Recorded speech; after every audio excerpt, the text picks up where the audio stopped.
उनको भाजपा में शामिल अगर हो जाएंगे तो दूध के धुले हो जाएंगे। अगर वो दूसरे पार्टी में जुड़े हैं, अगर किसी पार्टी में है वो तो बुरा है, अगर भाजपा में चले जाएंगे तो सही हो जाएगा। सरकार जिस तरह से छुट्टे साड़ घूम रहे हैं, उस तरह आज समाज में बच्चे घूम रहे हैं। किसी को नौकरी मिले, 3-3 4-4 को पेपर लीक हो जा रहा है। आरोप अखिलेश यादव जी थे तो दलित थे, चोर थे, बेईमान थे और गंगा जल से धुलवा दी। उनके कितने केसें हैं, वो गुंडा नहीं है, वो चोर नहीं है, वो बदमाश है। 14 में आए थे, 24 में विदाई है और विदाई करके हम लोग भेज देंगे गुजरात और उनको 27 में घंटा बजाने के लिए हम लोग भेज देंगे जो गोरखपुर। गाँव से आपने वादा किया था कि हर साल 2 करोड़ हम रोजगार देंगे। जहाँ भी इनकी सरकार देखिए, एक रोजगार बहुत तेजी से बढ़ा है, जिसका प्रमोट खुद आदरणीय नरेंद्र मोदी जी कर रहे हैं। पकौड़ा तलने का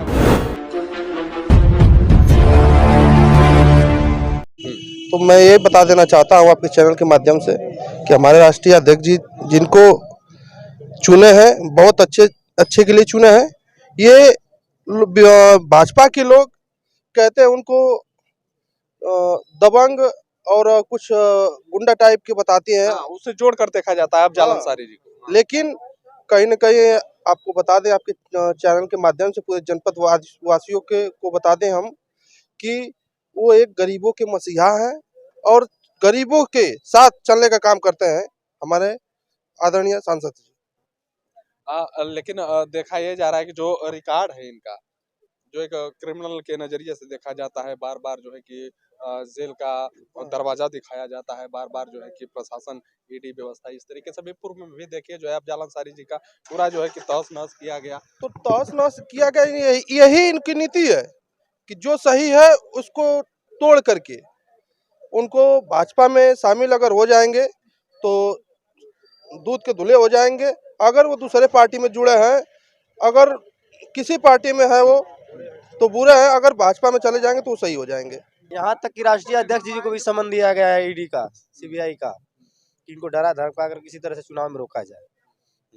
तो क्या लग रहा है कि समाजवादी इस बार रुकेंगे या फिर समाजवादी गाजीपुर में जीते? अच्छा, क्यों अखिलेश यादव को क्यों आप लोग लाना चाह रहे हैं? भाजपा में क्या कमी है कि भाजपा केंद्र में भी है, राज्य में भी है और इतना बड़ा नारा दिया जा रहा है सबका साथ सबका विकास। आप लोग जो है कि भाजपा को सपोर्ट नहीं करना है, करना चाहिए। जुमलेबाज सरकार जिस तरह से छुट्टे साड़ घूम रहे हैं, उस तरह आज समाज में बच्चे घूम रहे हैं। किसी को नौकरी मिले, 3-3 4-4 को पेपर लीक हो जा रहा है। आरओ का पेपर लीक, बोर्ड 6 महीने के बाद गंगा जल से धुलवा देंगे, फिर साफ हो जाएंगे।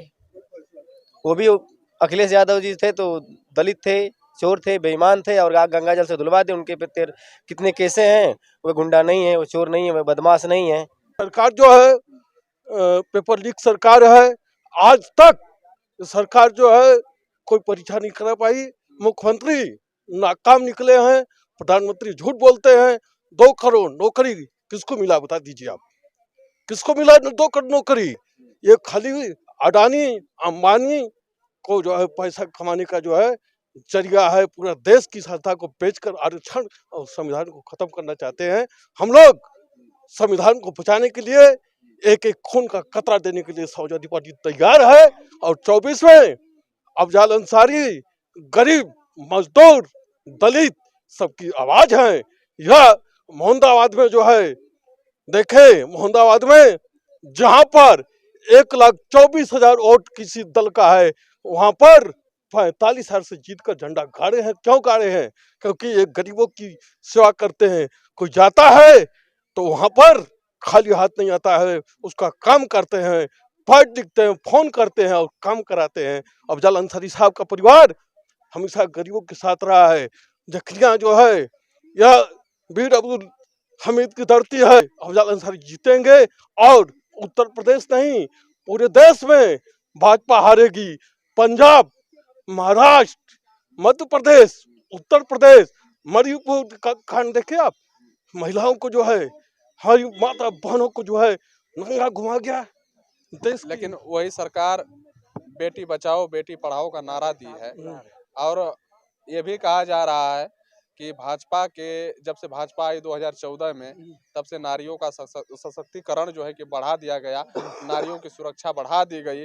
अगर संसद में बहन बेटियों पर अत्याचार हो रहा नहीं बोल रहा है तो ऐसे प्रधानमंत्री को जो है रहना देश में गुनाह है। क्योंकि सबसे बड़ी माता बहन की इज्जत होती है और सड़क पर नंगा घुमाया जाता है। अब देखे चैनल के माध्यम से मैं कहना चाहता हूँ कि पूरे देश में नफरत पैदा करने चाहते हैं। ये जो कहते हैं कि राम इनको लाए हैं, इनको कौन लाया है? बाबा साहब अगर नहीं रहते, संविधान नहीं रहता, तो प्रधानमंत्री और मुख्यमंत्री नहीं बनते। मुख्यमंत्री जी से मांग कर रहा हूँ कि आप एक पेपर की सुरक्षा नहीं कर पाए तो देश की क्या सुरक्षा करेंगे? पेपर में जो है 1,000 रुपया लगा है, वह कहते हैं 6 महीना बाद परीक्षा कराएंगे, लेकिन ये कराएंगे नहीं। इनकी मानसिकता ठीक नहीं है। इस बार नौजवान, छात्र, महिला, मजदूर सब लोग जाग गए हैं। इस बार इनकी 14 में आए थे, 24 में विदाई है और विदाई करके हम लोग भेज देंगे गुजरात, और उनको 27 में घंटा बजाने के लिए हम लोग भेज देंगे जो गोरखपुर में बाबा। युवाओं से आपने वादा किया था कि हर साल 2 करोड़ हम रोजगार देंगे। जहां भी इनकी सरकार रही है, अभी इससे पूर्व में राजस्थान की जो ये 5 साल की गहलोत सरकार चली, उससे पहले जो बीजेपी की सरकार रही, जितना पेपर वहां हुआ सब लीक हो गया। आज उत्तर प्रदेश में देखिए क्या हो रहा है। यूपी पुलिस के लिए आपने 62,000 वैकेंसी निकाली, जिसके लिए 56 लाख आवेदन किए गए। एक पद के लिए लगभग 980 अभ्यर्थियों ने भाग लिया। सोचिए कि किस पीड़ा के साथ एक गरीब नौजवान, उसका सेंटर कहीं लखनऊ बना था, कहीं बनारस बना था, पूरा कहीं देश बलिया देखने बना का था। काम किया है। बिल्कुल तो वहां पर गए होंगे, किस मजबूरी से उन्होंने अपनी रात बिताई होगी, किस तरीके से उन्होंने अपने पेपर दिए होंगे, और उसके पेपर देने के बाद आगे खबर लगती है कि पेपर लीक हो गया है, परीक्षाएं दोबारा होंगी। सोचिए, फिर से उनको पैसा लगाना पड़ेगा, फिर से उसी पीड़ा के साथ उनको जाना होगा। अभी यूपी पूरे ये उत्तर प्रदेश की लोक सेवा योगी सरकार ने कह दिया हाँ। कि 1 रुपया नहीं देना पड़ेगा। किस और चीज का नहीं देना पड़ेगा, आप बताइए। जो यूपीपी का पेपर जो लीक हुआ है, ठीक है, हम यहाँ से इलाहाबाद जाएंगे तो फ्री में चले जाएंगे। हाँ वो कैसे बोले चले हैं, जाएंगे? बोले हैं फिर क्या बोल अगर रहे हैं बस से आप बताइए? जाएंगे तो मैं बस कह रहा हूँ कि उन्होंने यूपी उत्तर प्रदेश सरकार जब से आई है, उत्तर प्रदेश परिवहन की जो भी बसें रही हैं, उसको घटाने का आपने काम किया है। गाजीपुर जिले की में लगभग जो यूपी रोडवेज है वो लगभग समाप्ति के कगार पर है। हम यहाँ से तो कोई रोडवेज नहीं चलती, हम कैसे फ्री में चले जाएंगे, आप हमको बताइए। माइनॉरिटी के लोगों को किस तरीके से उनके घरों पे एकदम जात मजहब देख करके उनके ऊपर बुलडोजर चलाए जा रहे हैं। कोई एक मुद्दा आप आ जाइए। अभी किसान की आप बात कर रहे हैं, किसान एमएसपी के लिए धरना दे रहा है दिल्ली में, आप उनके ऊपर गोलियों की बौछार कर रहे हैं, आप उनको आंसू गैसों की बौछार कर रहे हैं, ड्रोन से ऊपरों से कार्रवाई की जा रही है। आखिर क्या किसान आतंकवादी हो गया है? आप हमको बताने काम करिए। बेटियां, आपने नारा देते थे बेटी पढ़ाओ बेटी बचाओ का अभियान का आप नारा देते थे। आपने हाथरस की बेटी को देखा, आपने कठुआ की बेटी को देखा, आपने पुलवामा जैसे आतंकी घटनाओं को देखा, आपने भारत की वो बेटियां जिन्होंने देश का मान सम्मान बढ़ाने का काम करके ओलंपिक में गोल्ड मेडल लेकर के आई, उनको मजबूर होकर के प्रधानमंत्री की चौखट पर अपना मेडल जा करके रखना पड़ गया। आखिर किस बेटी बचाओ बेटी पढ़ाओ के नारा को आप साकार करना चाहते हैं? देश में देखिए एक रोजगार बहुत तेजी से बढ़ा है, जिसका प्रमोट खुद आदरणीय नरेंद्र मोदी जी कर रहे हैं। पकौड़ा तलने का वो रोजगार, और कोई रोजगार अगर आगे बढ़ाओ तो आप बताइए। रोज आप पेपर न्यूज़पेपर उठा लीजिए, देखेंगे कि कोई ना कोई युवा आज रोजगार की कमी से आत्महत्या किया। अभी कल की मैं आपको घटना बता रहा हूँ। एक वर्षा नामक अभ्यर्थी ने आरओ के पेपर जो निरस्त हुआ है, उसके वजह से पीड़ित होकर के उसने खुदकुशी कर ली है, वर्षा नाम की।